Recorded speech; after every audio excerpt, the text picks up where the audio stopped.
Hi friends, स्वागत है आपका अपने YouTube channel x max institute में। जैसा कि हमने आपको पिछली वीडियो में प्रेजेंट इंडेफिनिट टेंस का अफर्मेटिव सेंटेंस और नेगेटिव सेंटेंस बताया था, तो आज इस वीडियो में हम आपको प्रेजेंट इंडेफिनिट टेंस का इंट्रोगेटिव सेंटेंस बताएंगे।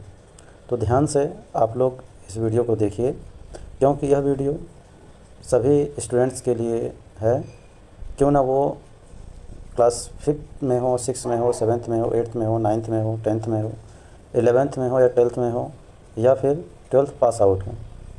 क्योंकि ग्रामर, चाहे वो आपका कंपटीशन एग्ज़ाम हो, चाहे वो कॉलेज की पढ़ाई हो, चाहे वो स्कूल की पढ़ाई हो, हर जगह इंग्लिश ग्रामर की डिमांड है।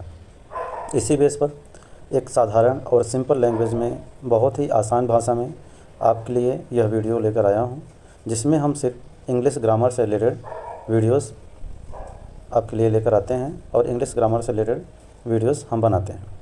ठीक है, इसी के साथ हम स्टार्ट करते हैं आज का सेशन, प्रेजेंट इंडेफिनिट टेंस का इंट्रोगेटिव सेंटेंस। ठीक है, चलिए तो हम देखते हैं कि आज हम एक प्रेजेंट इंडेफिनिट टेंस का इंट्रोगेटिव सेंटेंस आपको बताएंगे। पहले तो हम इसका इंट्रोडक्शन बताते हैं कि कहीं भी अगर लिखा हो कि इंट्रोगेटिव सेंटेंस क्या है, कैसे हम जानें, कैसे हम पहचानें, तो इसको हम देखते हैं। ठीक है, देखिए, इंट्रोगेटिव सेंटेंस पहचानने का जो तरीका है वो ये है कि जिस वाक्य के अंत में ता है, ती है, ते हैं आदि शब्द आते हैं और वाक्यों के बीच में प्रश्नवाचक शब्द हो, तो उन्हें प्रेजेंट इंडेफिनिट टेंस का इंट्रोगेटिव सेंटेंस कहते हैं। ठीक है, जैसे कि हमने बताया कि ता है, ती है, ते हैं, पिछली वीडियो हमने बताया था आपको कि ता है, ती है, ते हैं, इसका मतलब ये होता है कि प्रेजेंट इंडेफिनिट टेंस है। ठीक है, अब उस वाक्य के कोई भी हिंदी सेंटेंस अगर लिखा है और उसके बीच में प्रश्नवाचक शब्द हो, अब प्रश्नवाचक शब्द का क्या मतलब होता है, जैसे कब, क्या, क्यों, कैसे, कहाँ, ठीक है, ऐसे शब्द हों तो उन्हें हम प्रेजेंट इंडेफिनिट टेंस का इंट्रोगेटिव सेंटेंस कहते हैं। ठीक है, अब ये शब्द किसी भी सेंटेंस में हो सकते हैं, बोलचाल की भाषा में, आपके बुक में भी हो सकता है। ठीक है, कहीं भी ऐसे शब्द होते हैं तो उसको हम इंट्रोगेटिव सेंटेंस कहते हैं। ठीक है, जिसमें कि प्रश्नवाचक शब्द हो। ठीक, उसके बाद हम इसके रूल्स जानेंगे। इसका रूल्स क्या है? इसका रूल्स ये है कि जब सब्जेक्ट यानी कि कर्ता सिंगुलर नंबर हो, यानी कि एक वचन हो, तो सहायक क्रिया यानी कि हेल्पिंग वर्ब डज तथा मेन वर्ब में यस या यस नहीं जोड़ते हैं।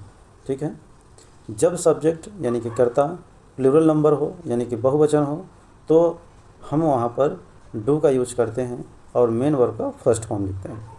अब इस सेंटेंस से जो हमने लिखा हुआ है, इससे आपको समझ में आ गया होगा कि रूल क्या है। फिर भी मैं आपको बता देता हूँ कि जब भी सेंटेंस में सब्जेक्ट यानी कि कर्ता एक वचन हो, तो वहाँ पर हम हेल्पिंग वर्ब का यानी कि डज का यूज करते हैं।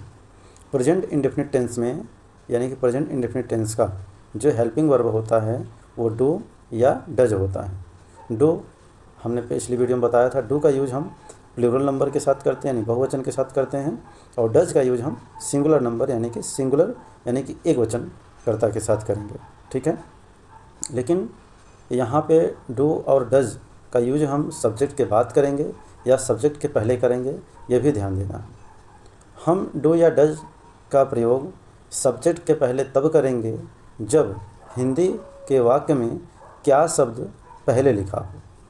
ठीक है, और क्या, कब, कैसे, कहाँ, ये सारे शब्द अगर वाक्य के बीच में हैं तो इसकी इंग्लिश यानी कि जैसे क्या की इंग्लिश व्हाट होती है, कहाँ की इंग्लिश वेयर होती है, कैसे की इंग्लिश हाउ होती है, क्यों की इंग्लिश वाई होती है, तो इसकी इंग्लिश हम सबसे पहले लिखेंगे, उसके बाद हम डू और डज का यूज करेंगे, उसके बाद हम सब्जेक्ट का यूज करेंगे।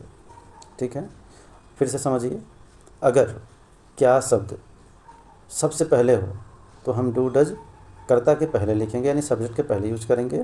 अगर क्या, कब, कैसे, क्यों, ये सारे शब्द अगर वाक्य के बीच में हैं तो उसकी इंग्लिश लिखते हैं, ठीक है। अगर क्या पहले है सबसे पहले तो उसकी इंग्लिश नहीं लिखते हैं, उसकी जगह पे हम हेल्पिंग वर्ब का यूज़ करेंगे, यानी कि डू और डज का यूज़ करेंगे अकॉर्डिंग टू सब्जेक्ट। अगर हमारा सब्जेक्ट सिंगुलर है तो डज का यूज़ करेंगे, अगर हमारा सब्जेक्ट प्लूरल है तो हम डू का यूज़ करेंगे, ठीक है। चलिए अब हम आपको एक एग्जांपल के थ्रू बताते हैं कि अभी तो आपको ये कन्फ्यूजन लग रहा होगा, लेकिन अगर हम एक एग्जांपल के थ्रू बताएंगे तो आपको आसान लगेगा और इजी लगेगा, ठीक है। देखिए हमने यहाँ पर एग्जांपल लिखा हुआ है, ठीक है। एग्जांपल देखिए,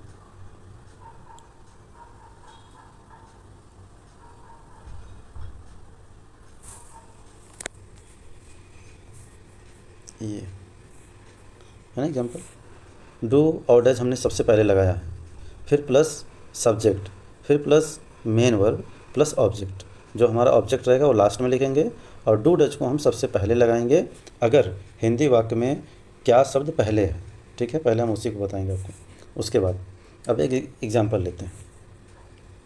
जैसे देखिए यहाँ पे पहला सेंटेंस है, क्या रिंकू किताब पढ़ता है, ठीक है। अब क्या शब्द देखिए पहले लिखा हुआ इसमें आया हुआ, हमने बार बार कह रहा हूँ कि क्या शब्द अगर पहले हो, अगर सेंटेंस में क्या शब्द सबसे पहले हो तो उसकी इंग्लिश नहीं लिखते, ठीक है। क्या की इंग्लिश नहीं लिखेंगे। अगर यही क्या अगर बीच में आ जाए, जैसे रिंकू के बाद आ जाए, रिंकू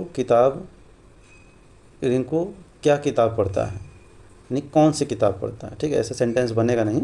मैं आपको एग्जांपल बता रहा हूँ कि अगर ये बीच में आ जाता है, ठीक है, जैसे रिंकू क्या करता है, ठीक है, तो वहाँ पे उसकी इंग्लिश हम क्या करेंगे, सबसे पहले लिख देंगे। लेकिन अगर क्या सबसे पहले है तो उसकी इंग्लिश हम नहीं लिखते हैं, उसकी जगह पे हम डू और डज का यूज करते हैं, ठीक है। देखिए हमने क्या लिखा था पहले, यहाँ पे देखिए फार्मूला में हमने क्या बताया था आपको, डू और डज, ठीक है। अगर क्या शब्द पहले आता है वाक्य के सबसे पहले तो उसकी इंग्लिश नहीं लिखते हैं, उसकी जगह पे हम डू या डज का यूज़ करते हैं अकॉर्डिंग टू सब्जेक्ट, ठीक है, अकॉर्डिंग टू सब्जेक्ट। उसके बाद हम मेन वर्ब का यूज़ करेंगे, उसके बाद हम ऑब्जेक्ट का यूज़ करेंगे, ठीक है। इतना समझ में आया। अब देखिए पूरा सेंटेंस करने का तरीका क्या है। सबसे पहले हम क्या करेंगे, पहचानेंगे क्या कि ये कौन सा टेंस है, ठीक है। यहाँ पे आ गए लास्ट में, वाक्य के लास्ट में जाएंगे तो ता है, इसलिए यह प्रेजेंट इंडेफिनिट टेंस हुआ, ठीक है। सेंटेंस पहचानेंगे कि सेंटेंस में कौन सा शब्द का यूज हुआ है। अगर सिर्फ रहता कि क्या, सिर्फ ये रहता कि रिंकू किताब पढ़ता है तो ये अफर्मेटिव सेंटेंस हो जाता, ठीक है। अगर मान लीजिए क्या नहीं लगाया हमने, ठीक है, अगर ये रहता कि रिंकू किताब पढ़ता है तब ये अफर्मेटिव सेंटेंस हो जाता, न ही ये नेगेटिव सेंटेंस होता और ना ही ये इंटरोगेटिव सेंटेंस होता। अगर हम लिखते हैं रिंकू किताब नहीं पढ़ता है तब नेगेटिव सेंटेंस, इसमें क्या सबसे पहले आया है इसलिए यह इंटरोगेटिव सेंटेंस हो गया, यानी प्रश्न पूछ रहा है, कोई किसी से प्रश्न पूछ रहा है। अगर वाक्य से ये लगे कि कोई किसी से प्रश्न पूछ रहा है, ठीक, तो वो इंटरोगेटिव सेंटेंस होता है, यानी प्रश्नवाचक वाक्य होता है। तो यहाँ पे प्रश्न पूछा जा रहा है कि क्या रिंकू किताब पढ़ता है, ठीक है। तो रिंकू क्या, अब यहाँ पे हमने जान लिया कि ये क्या है, प्रेजेंट इंडेफिनिट टेंस है। सेंटेंस हम पहचान गए कि यह इंट्रोगेटिव सेंटेंस है, ठीक है।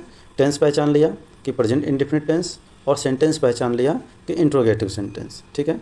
अब उसके बाद हम पहचानेंगे क्या, कर्ता, कि कर्ता हमारा सिंगुलर है कि ना प्लूरल नंबर है, ठीक है, एक वचन है कि बहुवचन है, क्योंकि उसी के अकॉर्डिंग हम यहाँ पर डू और डज का यूज कर रहे हैं, ठीक है। हम यहाँ पे डू और डज का यूज करेंगे।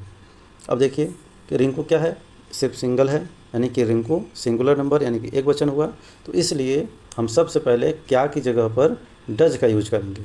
अगर प्लूरल होता तो हम यहाँ पे डू का यूज करते हैं, ठीक है। तो डज, उसके बाद सब्जेक्ट, ठीक, उसके बाद मेन वर्ब, उसके बाद ऑब्जेक्ट। इतना क्लियर हुआ। अब नेक्स्ट सेंटेंस लेते हैं कि क्या रिंकू और महेश किताब पढ़ते हैं, क्या रिंकू और महेश किताब पढ़ते हैं। इसकी इंग्लिश क्या हो जाएगी, पहले आप पहचानिए कि क्या सेंटेंस है, क्या टेंस है, कि हमारा जो सब्जेक्ट है वो सिंगुलर है कि प्लूरल है, ठीक है। पहला स्टेप वाक्य के लास्ट में जाएंगे। हम शुरुआत से ही बताते चले, इस बात को बहुत ध्यान दीजिएगा कि हम वाक्य के लास्ट में आएंगे और वाक्य के लास्ट में आने के बाद हमें पता चला कि यह यानी कि पढ़ते हैं, ठीक है, ता है, ती है, ते हैं, ठीक है। तो यह प्रेजेंट इंडेफिनिट टेंस हुआ। उसके बाद हम सेंटेंस पहचानेंगे। अब सेंटेंस में क्या क्या शब्द आ रहा है, इसलिए यह इंट्रोगेटिव सेंटेंस हो गया, ठीक है। यानी कि यह जो सेंटेंस है यह प्रेजेंट इंडेफिनिट टेंस का इंट्रोगेटिव सेंटेंस है। अब तीसरा स्टेप क्या रहेगा, हम सब्जेक्ट पहचानेंगे कि सब्जेक्ट इसमें कार्य कौन कर रहा है, ठीक है, इसमें काम कौन कर रहा है। रिंकू और महेश, ठीक है, रिंकू और महेश किताब पढ़ने का काम कर रहे हैं। तो क्या रिंकू और महेश किताब पढ़ते हैं।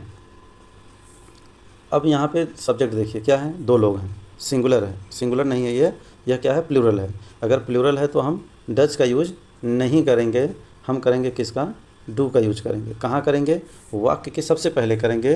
क्या की इंग्लिश हम नहीं लिखेंगे, भले ही इसमें क्या आया है, अगर जो क्या है अगर यह वाक्य के बीच में रहता तब हम इसको क्या करते हैं, इसकी इंग्लिश लिखते हैं। लेकिन यह सबसे पहले आया है इसलिए इसकी इंग्लिश नहीं लिखेंगे, इसकी जगह पे हम हेल्पिंग वर्ब यानी कि डू और डज का यूज करेंगे।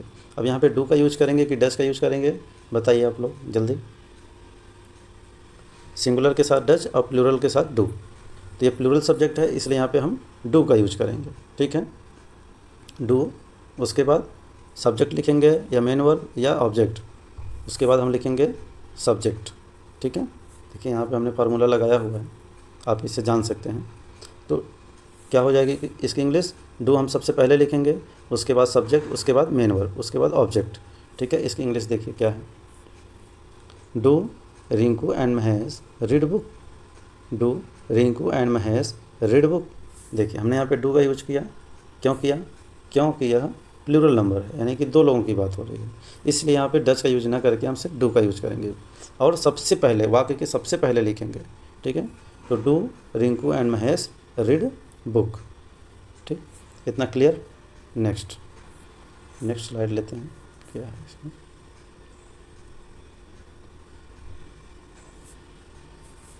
Next slide.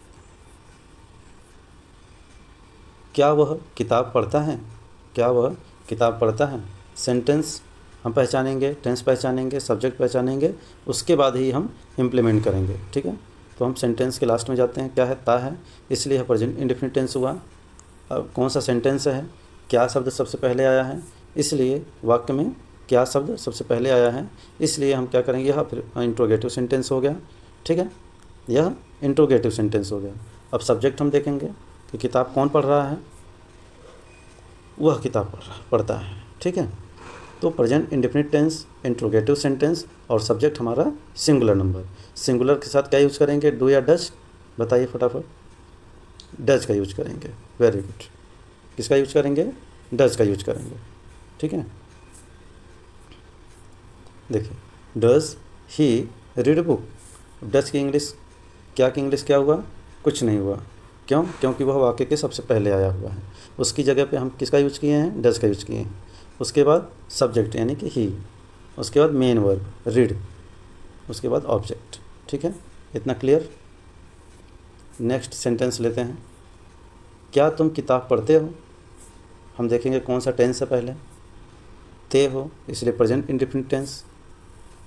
सेंटेंस कौन सा है, क्या तुम किताब पढ़ते हो, यानी प्रश्न, इससे पता चल रहा है कि कोई किसी से प्रश्न पूछ रहा है, क्या तुम किताब पढ़ते हो, ठीक है, यह इंट्रोगेटिव सेंटेंस हो गया।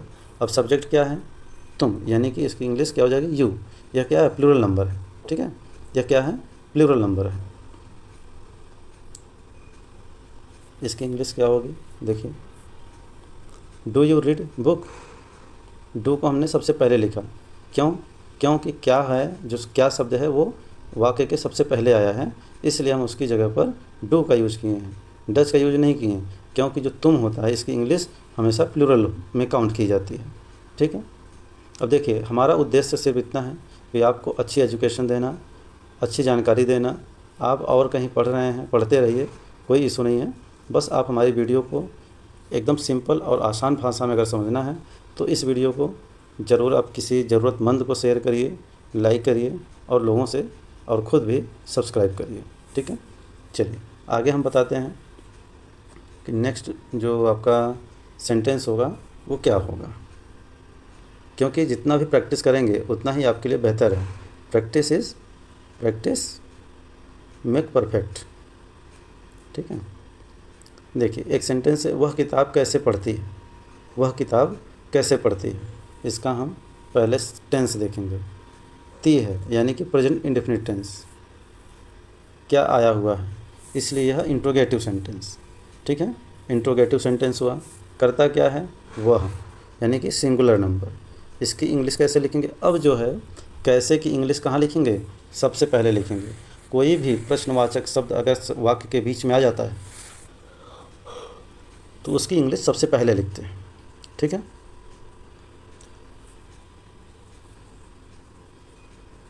कैसे की इंग्लिश क्या हुआ, हाउ हमने क्या किया, देखिए सबसे पहले लिख दिया।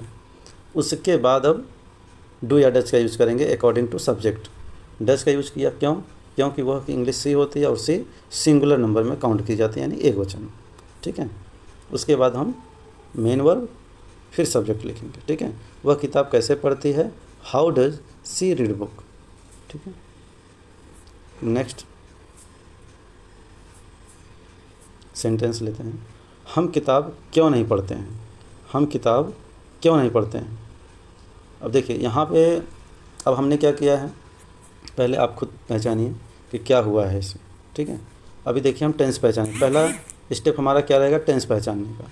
ठीक है, तो हमने क्या किया, टेंस लिया।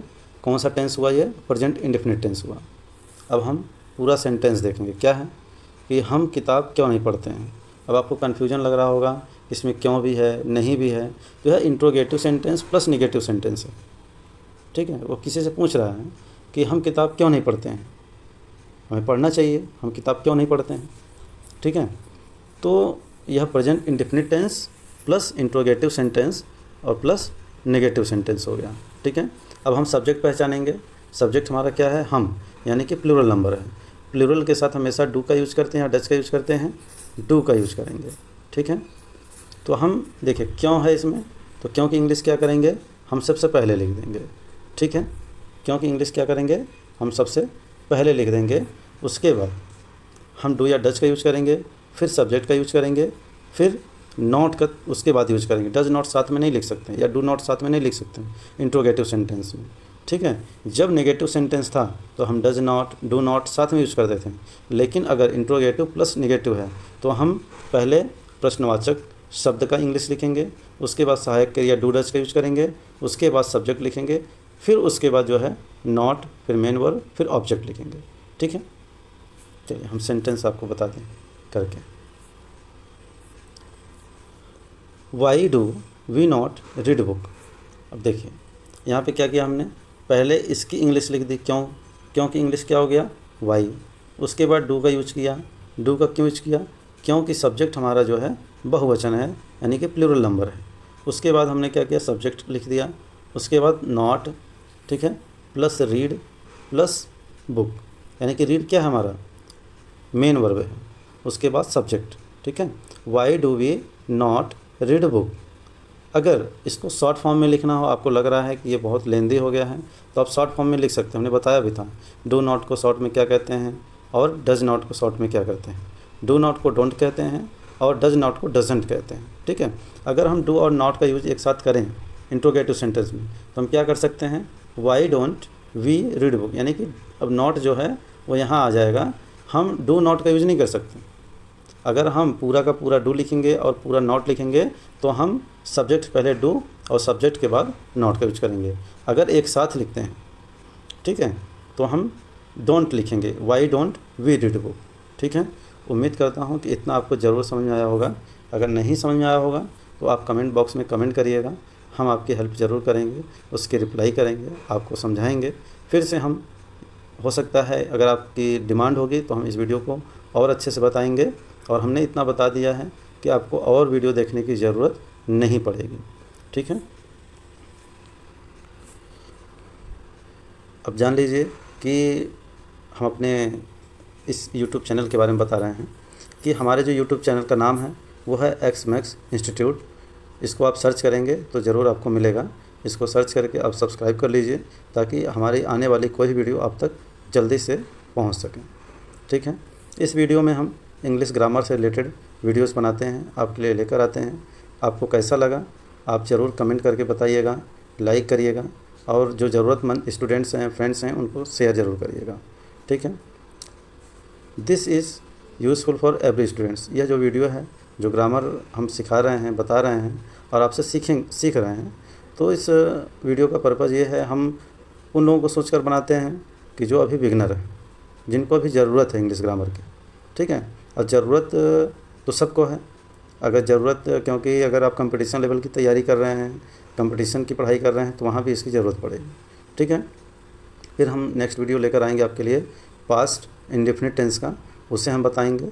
और इतना तो हमने आपको बता दिया है, आपको फिर कहीं और वीडियो की देखने की ज़रूरत नहीं पड़ेगी। फिर हम दूसरी वीडियो लेकर आएंगे जल्दी ही। तब तक के लिए नमस्कार।